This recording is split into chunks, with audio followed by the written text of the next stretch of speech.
Vegetables nga pala ang tawag dito, pamalit sa kikiam at fishball kung nagsasawa na kayo dun. Gumawa na rin ako ng sariling manong sauce para dito kaya napakasarap talaga. Napakadali lang ng ingredients dito at kayang-kaya nyo gawin to sa bahay kaya tara gawa tayo nito. So simulan muna natin sa mixture ng vegetables. Tinumulan ko dito sa bawang, green onions, sibuyas at ito maraming carrots.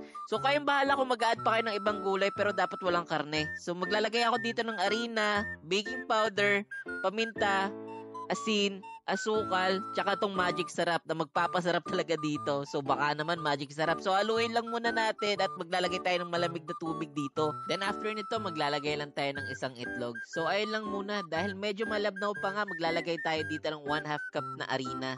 Yung tamang texture dito is yung malapis, yung parang ganito, yung medyo mamumuo-muo na. Then pwede na natin yan iprito dito sa mainit na mantika. Isang kutsara lang para magpormang bilog talaga. Parang ganito. Golden brown dapat yung achievement natin dito, 3 to 5 minutes lang. Then okay na yun. Para naman doon sa manong sauce, 1 cup ng water, sibuyas, bawang, magic sarap, asukal, medyo generous amount lang dito, paminta at toyo. Para lang talaga kumulay to. Pakuluan lang natin to ng bahagya. Then pag kumukulo na, syempre ilalagay na natin yung slurry which is cornstarch at water mixture lang naman. Pag lumapot na, kulayan pa na natin to ng toyo, then okay na yan. I-serve na nga lang natin yan dito sa mangkok kasama yung vegetables at eto na yung pangmalakasang